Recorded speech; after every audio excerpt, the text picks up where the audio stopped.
رخصتی پہلے کرنے کا ختم ہو جائے, طلاق ہو جائے, تو کیا لڑکی عدت کرنی ہوگی؟ جی نہیں, رخصتی سے پہلے اگر طلاق ہو گئی تو عورت پر عدت لازم نہیں ہے, لیکن شوہر کی ڈیتھ ہو گئی تو پھر عورت پر عدت بھی لازم ہے اور شوہر پر پورا مہر بھی لازم ہے. سمجھتے ہو کہ نہیں سمجھتے؟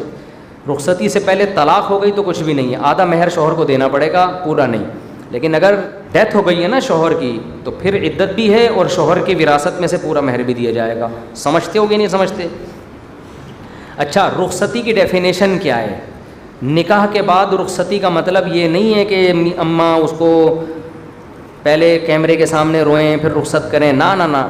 نکاح کے بعد میاں بیوی کہیں بھی تنہائی میں جمع ہو گئے, جہاں وہ اگر فزیکل ریلیشن قائم کرنا چاہتے تو قائم کر سکتے تھے, تو حقیقت میں وہ قائم نہ بھی کریں, لیکن ایسی تنہائی مل گئی کہ اگر وہ چاہتے تو کر سکتے, یعنی شوہر اگر چاہتا تو کر سکتا تھا, کوئی رکاوٹ نہیں تھی. تو اس کو بھی کیا کہتے ہیں؟ رخصتی, جس کو فقہ کی اصطلاح میں خلوت صحیحہ کہا جاتا ہے. تو پھر رخصتی ہی کاؤنٹ ہوگی, کیونکہ آج چھپ کے شادیاں بہت ہونے لگی ہیں, اس طرح کے کیسز آ رہے ہوتے ہیں. میں چھپ کے شادیوں کو نہیں, وہ اس کی حوصلہ افزائی نہیں کرتا, تو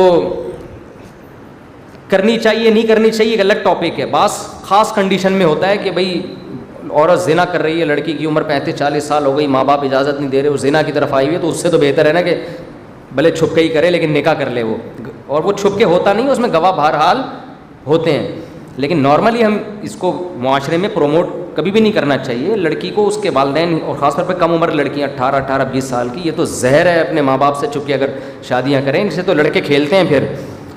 تو میں کبھی بھی ایسے نکاح کو کی ترغیب نہیں دیتا, نہ اس کو میں پروموٹ کرتا ہوں معاشرے میں, اس کی حوصلہ شکنی کرنی چاہیے. تو خیر ہم یہ کہہ رہے تھے کہ کہیں ہو گیا نکاح تو وہ دونوں کہیں تنہائی میں ملے ہیں, تو اب اگر لڑکا طلاق دے گا تو لڑکی عدت سے پہلے کہیں اور نکاح نہیں کر سکتی. اگر اس نے کیا تو وہ نکاح کالعدم ہوگا. تو لڑکیوں نے چھپ کے نکاح کیا ہوا ہوتا ہے, شوہر نے طلاق دی ہوئی ہوتی ہے, اب وہ عدت کیسے گزاریں؟ 3 مینسز کے بعد نکاح, ادھر اماں نے شادی کی ڈیٹ اگلے مہینے رکھ دی ہوتی ہے, اب وہ پریشان ہوتی ہیں, بھائی یہ تو نکاح ہی نہیں ہوگا. تو پھر وہ برائی پہ بعض کمپرومائز کر لیتی ہیں, اور بعض میں غیرت ہوتی ہے تو وہ ڈیٹ آگے بڑھاتی ہیں کہ بھائی جو نکاح تو ہو کم از کم. رزق میں اضافے اور برکت کے لیے کیا کریں؟ چترول کھائیں, پورا بیان ہوا تھا نا.